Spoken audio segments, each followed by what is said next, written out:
भारत का गौरवशाली स्वाधीनता संग्राम आधुनिक दुनिया के सबसे महान संघर्षों में से एक है।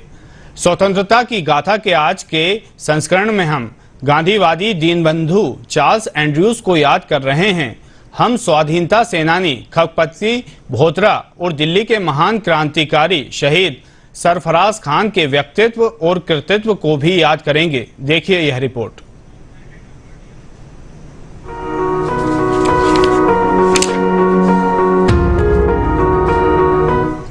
आज की कड़ी में हम गांधीवादी स्वतंत्रता सेनानी दीनबंधु चार्ल्स फ्रीर एंड्रयूज को याद कर रहे हैं, जो 20 मार्च 1904 को भारत आए और दिल्ली के सेंट स्टीफेंस कॉलेज से जुड़ गए। भारत में अपने लंबे प्रवास के दौरान इस ब्रिटिश समाज सुधारक ने भारतीय जनता की सामाजिक, आर्थिक और राजनीतिक समस्याओं को समझा।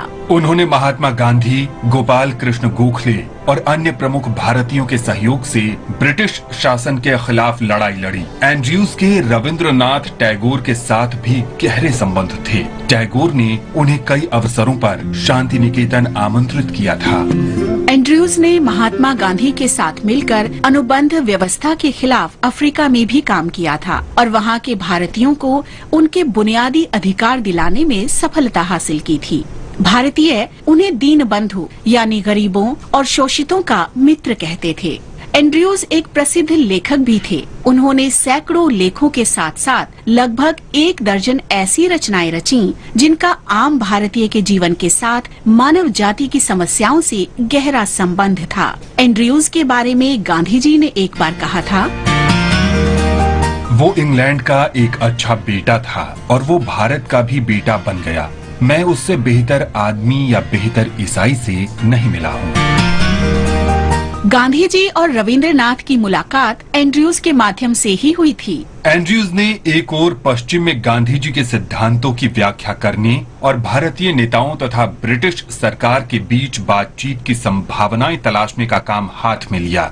दूसरी ओर वे विश्व भारती की स्थापना में गुरुदेव रविंद्रनाथ टैगोर का सहयोग कर रहे थे और उनके साथ भारत तथा विदेशों की यात्रा भी की। हम इस महान गांधीवादी को नमन करते हैं। हम स्वतंत्रता सेनानी खगपति बोहरा को भी याद कर रहे हैं, जिनकी मृत्यु 20 मार्च 1943 को हुई थी। ओडिशा के कोरापुट के निवासी खगपति ने अगस्त 1942 में ओडिशा में भारत छोड़ो आंदोलन में सक्रिय रूप से भाग लिया था। उन्हें ब्रिटिश पुलिस ने हिरासत में ले लिया और नबरंगपुर जेल में रखा। जेल में अस्वच्छता और चिकित्सा सुविधाओं की कमी के कारण खगपति गंभीर रूप से बीमार पड़ गए। उन्हें पहले 17 फरवरी 1943 को अस्पताल में भर्ती कराया गया था, लेकिन बाद में अन्य राजनीतिक कैदियों के साथ कोरापुट जिला जेल में स्थानांतरित कर दिया गया। खगपति बोहरा की 20 मार्च 1943 को कारावास में हृदय गति रुक जाने से मृत्यु हो गई। इस महान शहीद को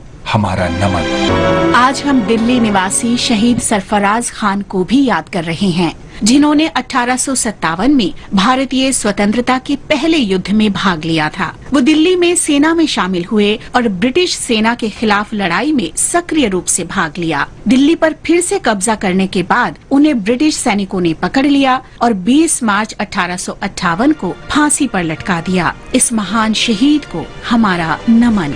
हम मध्य प्रदेश के सागर जिले के निवासी शहीद गंधर्व सिंह को भी याद कर रहे हैं, जिन्होंने 1857 में भारतीय स्वतंत्रता के पहले युद्ध में भाग लिया था।